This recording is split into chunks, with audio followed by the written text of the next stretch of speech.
Sri Kuberan TV நேயர்கள் அனைவருக்கும் உங்கள் திதியோக கரண ஆராய்ச்சியாளர் நல்லாசிரியர் சௌபாக்கியம் மணிவண்ணனின் இனிய சௌபாக்கிய வணக்கங்கள். மேசராசி அன்பர்களுக்கு உண்டான சனி பெயர்ச்சி பலன்களை நாம் இப்பொழுது விரிவாக தெளிவாக பார்க்கலாம்.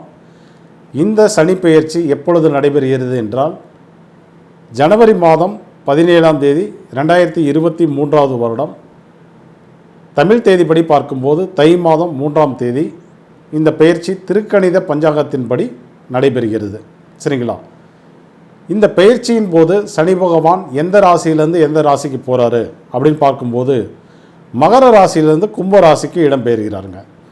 இந்த இரண்டுமே சனி பகவானுக்கு உண்டான ஆட்சி வீடுகளாக இருந்தாலும் இதில் ஒரு விசேஷம் என்னென்னு கவனித்தோம் அப்படின்னாக்க, இந்த கும்ப வீடு என்பது சனி பகவானுக்கு ஆட்சி வீடாக மட்டும் இல்லாமல் பார்த்தீங்க அப்படின்னா அவர் மூல திரிகோணம் என்ற ஒரு அதிகாரத்தையும் அந்த வீட்டில் பெற்றுக்கொள்கிறார்.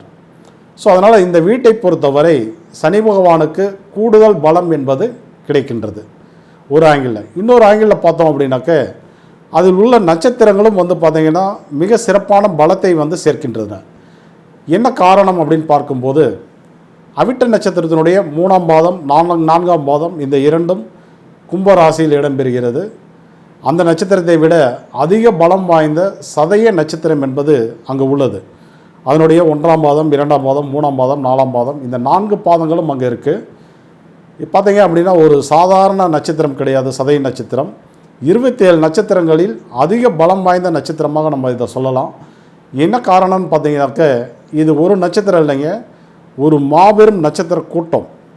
ஒரு 100 நட்சத்திரங்கள் சேர்ந்தது தான் இந்த சதய நட்சத்திரமாக நாம் எடுத்துக்கொள்கிறோம். இந்த சதய நட்சத்திரத்தில் பிறந்தவர் யமதர்மன். உங்களுக்கு எல்லாமே தெரிஞ்சது தான், ரொம்ப சக்தி வாய்ந்த நட்சத்திரம். ஆனால் இதைவிட கூடுதல் சிறப்பு என்னன்னு கேட்டிங்கன்னா பூரட்டாதி நட்சத்திரம். இந்த பூரட்டாதி நட்சத்திரத்தினுடைய 1ஆம் பாதம் 2ஆம் பாதம் 3ஆம் பாதம் மூன்றும் கும்ப வீட்டில் இடம்பெறுகிறது. அது பார்த்தீங்க அப்படின்னாக்க குபேரன் பிறந்த ஒரு நட்சத்திரம். குபேரனுக்கு தெரியும் நம்ம எதுக்காக நம்ம குபேர வழிபாடு பண்ணுறோம் அப்படின்னு. எல்லாருமே பார்த்தீங்க அப்படின்னா தங்களுடைய பண தேவைகளுக்காக நம்ம குபேர வழிபாடை செய்வது சிறப்பு. மேலும் குரு பகவானுடைய 3 நட்சத்திரங்களில் ஒரு நட்சத்திரம் தான் அந்த பூரட்டாதி நட்சத்திரம். இந்த நட்சத்திரத்தை பொறுத்தவரை அதில் சனி பகவான் சென்று யோக பலனை வெளிப்படுத்தக்கூடிய தன்மையில் யார் யாருக்கு இருக்கிறதோ அவர்களுக்கு எல்லாமே பார்த்தீங்க அப்படின்னா குபேரனுடைய அருள் கடாட்சம் கிடைத்து இந்த காலகட்டத்தில் நீங்கள் அதிகப்படியான செல்வங்களையும் தங்க நகைகளையும் மதிப்பு மரியாதைகளையும் நம்ம பார்த்திங்கன்னா அதிக அளவு அனுபவிக்கலாம் அப்படிங்கிறதுல எந்த மாற்று கருத்தும் கிடையாது. சரிங்களா? இப்படி பார்த்திங்க அப்படின்னா ராசியும் சரி அதில் உள்ள நட்சத்திரங்களும் சரி அதிக பலம் வாய்ந்த இடமாக சனி பகவானுக்கு பார்க்கப்படுகிறது. இப்போ பார்த்தீங்க அப்படின்னாக்க சனி பகவானை பொறுத்தவரை ஜோதிட சாஸ்திரத்தில் ஒரு விஷயத்தை எல்லாரும் சொல்லுவாங்க. சனி பகவானைப் போல கொடுப்பாரும் இல்லை, சனி பகவானைப் போல கிடைப்பாரும் இல்லை அப்படிம்பாங்க. இந்த இடத்தை பொறுத்தவரை மேஷ லக்னம் மற்றும் மேஷ ராசி 2 நேயர்களுக்குமே இப்போ நம்ம சொல்கிற பலன்கள் பொருந்தும். ராசிக்கு மட்டும் இல்லை, இது லக்னத்துக்கும் பொருந்தும் அப்படிங்கிறது தான் விசேஷம்.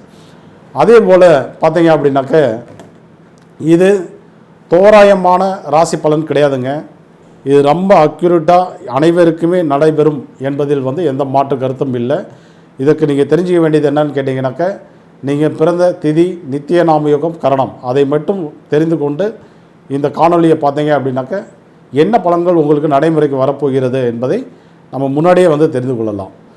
சனி பகவானை பொறுத்தவரை இந்த இடத்துல அதிக கூடுதல் பலத்துடன் இருப்பதனால ஒன்று அவர் அதிகப்படியான யோக பலன்களை கொடுத்தாலும் பெரிய அளவில் நிச்சயமாக கொடுத்துருவார். அதே போல் அவரால் ஏற்படக்கூடிய கெடுபலன்களை நடைமுறைக்கு கொண்டு வருவார் அப்படின்னாக்க இந்த இடத்துல பார்த்தீங்க அப்படின்னா அதிகப்படியான கெடுபலன்கள் என்பது நடைமுறைக்கு வரும் நமக்கு. ஏன்னா அவருடைய சஞ்சாரம் என்பது இந்த இடத்தை பொறுத்தவரை அதிக பலமாக இருக்கிறது என்பதுதான் உண்மை. இப்போ இந்த நட்சத்திரங்களிலெல்லாம் சனி பகவான் செல்லக்கூடிய காலகட்டங்களை நம்ம முதல்ல தெரிஞ்சுக்குவோம். அந்த அவிட்ட நட்சத்திரத்தினுடைய 3ஆம் பாதம் 4ஆம் பாதம் இதில் சனி பகவான் எப்போ போகிறார்னு பார்த்தீங்கன்னாக்க இந்த சனி பயிற்சி நடைபெறுகின்ற ஜனவரி மாதம் 17ஆம் தேதி 2023 வருடத்திலிருந்து மார்ச் மாதம் 14ஆம் தேதி 2023 வருடம் வரை ஒரு 61 நாட்கள் அந்த நட்சத்திரத்தில் வந்து பயணம் பண்ணுறாரு. சரிங்களா? இப்போ அடுத்ததாக அதற்கு அடுத்த நட்சத்திரமான சதய நட்சத்திரத்தில் எப்போ பயணம் பண்ணுறாரு அப்படின்னு பார்க்கும்போது, சதய நட்சத்திரத்தை பொறுத்தவரை மார்ச் மாதம் 14ஆம் தேதி 2023 வருடத்திலிருந்து டிசம்பர் மாதம் 30ஆம் தேதி 2024 வருடம் வரை பார்த்தீங்க அப்படின்னாக்க 20 மாதங்கள் வருது, 2.5 வருடங்கள் வருது. அதே போல் பார்த்திங்கன்னா நாட்களில் வந்து பார்க்கும்போது ஏறத்தாழ வந்து பார்த்திங்கன்னா ஒரு 620 நாட்கள் பக்கமாக வருது.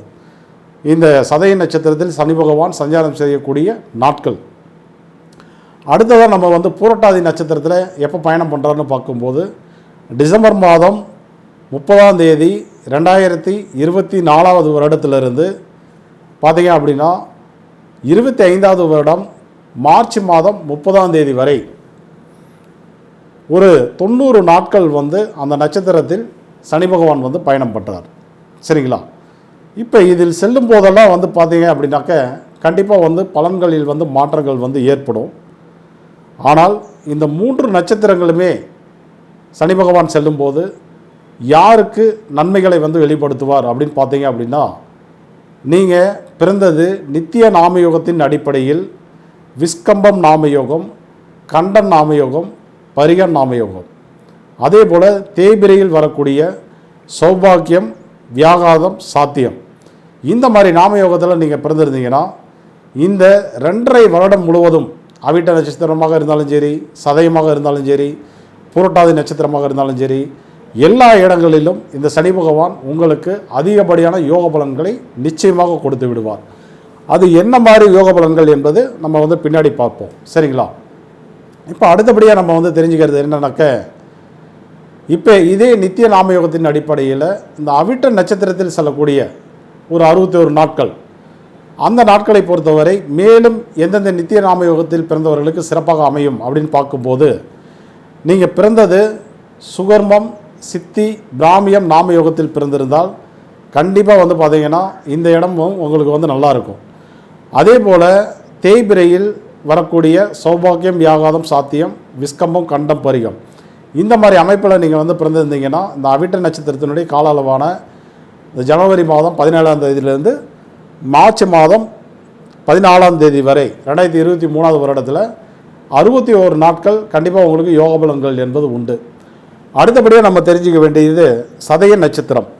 இந்த சதய நட்சத்திரத்தை பொறுத்தவரை பார்த்தீங்க அப்படின்னா நீங்கள் பிறந்தது திருதி நாமயோகம், வேதிபாத நாமயோகம், மகேந்திரம் நாமயோகம், இந்த மாதிரி அமைப்பில் நீங்கள் பிறந்திருந்தீங்கன்னா இந்த 620 நாட்கள் ஏறத்தாழ வந்து பார்த்திங்கன்னா ஒரு 1.5 வருடங்கள் உங்களுக்கு வந்து அதிகப்படியான யோக பலன்கள் என்பது உண்டு. அது இல்லாமல் நீங்கள் பிறந்தது பார்த்தீங்க அப்படின்னாக்க விஸ்கம்பம், கண்டம், பரிகம், அதே போல் வளர்பிறையில் வந்து பார்க்கும்போது சுகர்மம், சித்தி, பிராமியம் நாமயோகம், மேலும் சோபனம், ஹர்சனம், சுபம் நாமயோகம், தேய்பிரையில் அப்படியே பார்த்தோம் அப்படின்னாக்க பிரீத்தி, விருத்தி, சிவம், சௌபாக்கியம், வியாகாதம், சாத்தியம், இந்த மாதிரி அமைப்பில் பிறந்தீங்கன்னா கண்டிப்பாக வந்து பார்த்திங்கன்னா நல்ல யோக பலன்கள் என்பது நிச்சயமாக கிடைக்கும் உங்களுக்கு. சரிங்களா? இப்போ அடுத்தது அப்படியே நம்ம வந்து பார்க்க வேண்டியது பூரட்டாதி நட்சத்திரம். இந்த நட்சத்திரத்தை பொறுத்தவரை நீங்கள் பிறந்தது சூலம், வரியான், வைதிருதி, இந்த மாதிரி நாமயோகத்தில் பிறந்திருந்தா, மேலும் அது இல்லாமல் பார்த்தீங்க அப்படின்னாக்க விஸ்கம்பம், கண்டம், பரிகம் நாமயோகத்தில் பிறந்திருந்தால், மேலும் அது இல்லாமல் வளர்பிறையில் வரக்கூடிய சுகர்மம், சித்தி, பிராமியம், மேலும் அதிகண்டம், வஜ்ரம், சிப்பிரம், இந்த நாமயோகத்தில் நீங்கள் பிறந்திருந்தா, தேய்பிரையை பொறுத்தவரையும் பார்த்தீங்க அப்படின்னா சௌபாக்கியம், வியாகாதம், சாத்தியம், ஆயுஷ்மான், துருவம், சித்தம், இந்த மாதிரி அமைப்பில் பிறந்திருந்தீங்கனாலும் கண்டிப்பாக கடைசியாக சனி பகவான் செல்லக்கூடிய ஒரு 90 நாட்கள் டிசம்பர் மாதம் பார்த்தீங்க அப்படின்னா 30ஆம் தேதி 2024 வருடத்திலிருந்து 25வது வருடம் மார்ச் மாதம் 30ஆம் தேதி வரை 90 நாட்கள் இவர்களுக்கு யோக பலன்கள் என்பது உண்டு. சரிங்களா? அடுத்தது திதியின் அடிப்படையில் நம்ம வந்து பார்க்கும்போது நீங்கள் வளர்பிறையாக இருந்தாலும் சரி, தேய்பிரையாக இருந்தாலும் சரி, நீங்கள் பிறந்தது எந்த திதியாக இருந்தாலும் திதியின் அடிப்படையில் மேசராசி, மேச லக்ன நண்பர்களுக்கு பார்த்தீங்க அப்படின்னாக்கா இந்த இடத்துல யோக பலன்கள் என்பது இல்லை. இப்போ வந்து நீங்கள் அடுத்தது நம்ம என்ன தெரிஞ்சுக்கணும் அப்படின்னு பார்த்தீங்கன்னாக்க, அடுத்து கரணத்தின் அடிப்படையில் நம்ம வந்து பார்க்கும்போது நீங்கள் இந்த 3 நட்சத்திரங்களில் எடுத்துக்கலாம். இந்த கும்பம் முழுவதும் சனி பகவான் செல்லக்கூடிய காலளவான இந்த 2.5 வருடங்களை எடுத்துக்கலாம். அதில் யார் யாருக்கு எந்தெந்த கரணத்தில் பிறந்திருந்தால் நல்லாயிருக்கும் அப்படின்றத நான் சொல்கிறேன். கவனமாக கேளுங்க. நீங்கள் பிறந்தது கௌளவ கரணம், சகுனி கரணம் 2. அடுத்தது பார்த்தீங்கன்னா பவகரணம், பாலவ கரணம், நாகவ கரணம், கிம்ஸ்துகுண கரணம். பார்த்தீங்கன்னா இந்த கரணத்தில் நீங்கள் வந்து பிறந்திருந்தால் கண்டிப்பாக வந்து பார்த்திங்கன்னா இந்த 2.5 வருடம் முழுவதுமே உங்களுக்கு யோக பலன்கள் என்பது நிச்சயமாக கிடைக்கும்னு சொல்லலாம். சரிங்களா? Right, okay. இப்போ யார் யாருக்கு நல்லா இருக்கும் அப்படிங்கிறத நம்ம பார்த்துட்டோம். இப்போ என்ன மாதிரி நற்பலன்கள் உங்களுக்கு கிடைக்கும் அப்படின்னு நம்ம வந்து பார்த்து தெரிந்து கொள்வோம். உங்களை பொறுத்தவரை என்னன்னு கேட்டிங்கனாக்கா, சனி பகவான் யார் அப்படின்னு பார்க்கும்போது 10 மற்றும் 11ஆம் இட அதிபதி சனி பகவான் எங்கே இருக்கார் அப்படின்னாக்க, உங்களுடைய ராசி லக்னத்திற்கு 11ஆம் இடத்தில் அவர் வந்து சஞ்சாரம் பண்ணுறாரு. அவர் செல்கின்ற நட்சத்திரம் பார்த்தீங்க அப்படின்னா அவிட்ட நட்சத்திரம். உங்களுடைய ராசிக்கு பொறுத்தவரை ராசி மற்றும் 8ஆம் இட அதிபதி சாரம் பெற்ற ஒரு நட்சத்திரம். சரிங்களா? அடுத்தது சதய நட்சத்திரம். அதுக்கு அடுத்தது வந்து பார்த்திங்கன்னா பூரட்டாதி நட்சத்திரம். இந்த நட்சத்திரத்தை பொறுத்தவரை பார்த்தீங்க அப்படின்னா தனுசு மற்றும் மீனத்தின் அதிபதியான நட்சத்திரம் பூரட்டாதி நட்சத்திரம். அப்போ இதிலெல்லாம் சனி பகவான் சென்று யோக பலன்களை தரக்கூடிய தன்மையில் இருந்தால் என்ன மாதிரி நற்பலன்கள் வரும் அப்படின்னு பார்த்தோம் அப்படின்னாக்க, ஃபஸ்ட்டு பார்த்தீங்க அப்படின்னா தொழிலில் அதிகப்படியான நற்பலன்களை யோகத்தை வந்து கொடுத்துருவார். கண்டிப்பாக நீங்கள் என்ன தொழில் பண்ணாலும் சரி, தொழிலில் வந்து பார்த்தீங்க அப்படின்னா இந்த 2.5 வருடங்களில் கண்டிப்பாக நல்ல ஒரு முன்னேற்றம் டெவலப் என்பது உண்டு. அடுத்தது வேலை வாய்ப்பு இல்லாத அன்பர்களுக்கு வேலை வாய்ப்பு கண்டிப்பாக கிடைக்கும். சுய தொழில் பண்ண விரும்புபவர்களுக்கு சுய தொழில் வாய்ப்புகள் கிடைக்கும். சரிங்களா? அதுலேயும் பார்த்தீங்க அப்படின்னாக்க இந்த எலக்ட்ரிக்கல், எலக்ட்ரானிக், கட்டுமான பணிகள், இயந்திரங்கள் சம்மந்தப்பட்டது, இன்ஜினியரிங் சம்மந்தப்பட்ட விஷயங்கள், இதில் இருப்பவர்களுக்கு இன்னும் வந்து பார்த்திங்கன்னா அதிகப்படியான யோக பலன்கள் உண்டு.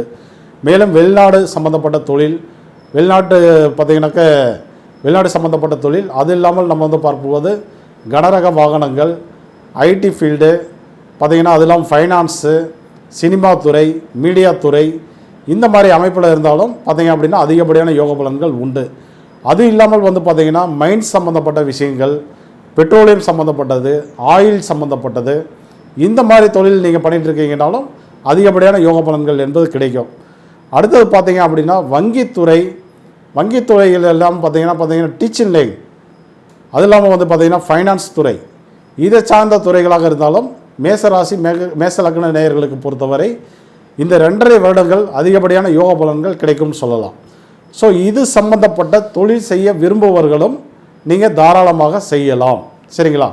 அடுத்தது பார்த்தீங்க அப்படின்னா இந்த 11ஆம் இடத்தில் சஞ்சரிக்கக்கூடிய சனி பகவான் தன்னுடைய 3ஆம் பார்வையால் உங்களுடைய லக்னத்தையும், அவருடைய 7ஆம் பார்வையால் உங்களுடைய ராசி லக்னத்திற்கு 5ஆம் இடமான சிம்மத்தையும், அடுத்து பார்த்தீங்கன்னா அவருடைய 10ஆம் பார்வையால் உங்களுடைய ராசி லக்னத்திற்கு 8ஆம் இடமான விருச்சிகத்தையும் வந்து பார்க்குறாரு.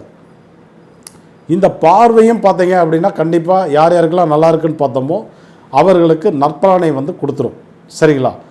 இப்போ இந்த இடத்துல என்ன நல்ல பலன் கிடைக்கும் அப்படின்னு பார்த்தீங்க அப்படின்னா, சனி பகவான் உங்களுடைய லக்னத்தை பார்ப்பதனால சிந்தனைகள் வந்து தெளிவடையும்.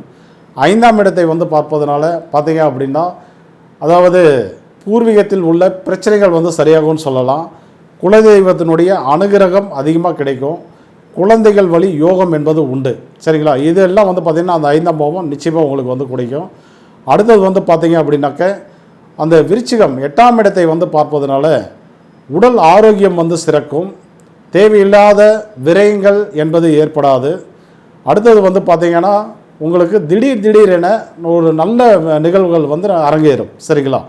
இப்படி உங்களுக்கு வந்து பார்த்திங்கன்னா இந்த 2.5 வருடங்களும் நம்ம யார் யாருக்கெல்லாம் எந்த நித்திய நாமயோகத்தில் பிறந்தவர்களுக்கு சிறப்பாக இருக்குன்னு சொன்னோமோ, கரணத்தில் பிறந்தவர்களுக்கு சிறப்பாக இருக்குன்னு சொன்னோமோ அவங்களுக்கு மட்டும்தான் நல்லா இருக்கும். மீதி யாருக்கும் இந்த சனி பயிற்சி என்பது மேச லக்னம் மேச ராசியை பொறுத்தவரை சிறப்பாக அமையப்போவது இல்லை. அப்போ நீங்கள் என்ன பண்ணணும் அப்படின்னாக்க, கண்டிப்பாக சனி பகவானுடைய வழிபாடுகளை பிரீத்தியை வந்து செய்ய வேண்டும். அப்படி செய்யும்போது தான் உங்களுக்கு அந்த பாதிப்புகள் வந்து கண்டிப்பாக வந்து விலகும். சரிங்களா? அப்போ உங்களை பொறுத்தவரை என்ன மாதிரி வழிபாடுகளை எடுத்துக்கலாம் அப்படின்னாக்க, மேச லக்னம் மேச ராசி நண்பர்களை பொறுத்தவரை நீங்கள் வந்து முருகன் வழிபாடை எடுத்துக்கொண்டு அந்த முருகனுடைய ஆலயத்தில் இருக்கக்கூடிய நவகிரகத்தில் இருக்கக்கூடிய சனி பகவானுக்கு எல் தீபம் போட்டு வழிபாடு செய்யும் போது கண்டிப்பாக இந்த பாதிப்புகள் வந்து விலகிவிடும். ஆனால் இதை எப்போ பண்ணணும் அப்படின்னு கேட்டீங்க அப்படின்னாக்க கௌளவக்கரணம், சரிங்களா? அதே போல் நீங்கள் வந்து பார்த்திங்கன்னா பவக்கரணம், அது இல்லாமல் நீங்கள் வந்து சதுஸ்பாத கரணம், இந்த மாதிரி கரணம் வந்து நடைமுறையில் இருக்கும்போது பண்ணும்போது கண்டிப்பாக அந்த தோஷ நிவர்த்திகள் என்பது கிடைக்கும். இதோ சூட்சமம், சரிங்களா? இந்த மாதிரி இருக்கும்போது நீங்கள் போய் வழிபாடு பண்ணீங்க அப்படின்னா உடனுக்கு உடனே நம்மளுடைய கெடுபலன்கள் எல்லாம் பார்த்தீங்க அப்படின்னா அப்படியே ஸ்டாப் ஆயிரும். பிறரை போல் நம்மளும் வந்து நல்ல ஒரு முன்னேற்றத்தை வந்து நிச்சயமாக அடைய முடியும். சரிங்களா? உங்களிடமிருந்து விடைபெறுவது உங்கள் திதியோகரண நல்லாசிரியர் சௌபாக்கியம் மணிவண்ணன். நன்றி, வணக்கம். ஸ்ரீ குபேரன் டிவியை பார்த்தமைக்கு நன்றிகள். மேலும் இது போன்ற தகவல்களை தெரிந்து கொள்ள ஸ்ரீ குபேரன் டிவியை சப்ஸ்கிரைப் செய்யுங்கள். மறக்காமல் பெல் ஐக்கானை கிளிக் செய்யுங்கள்.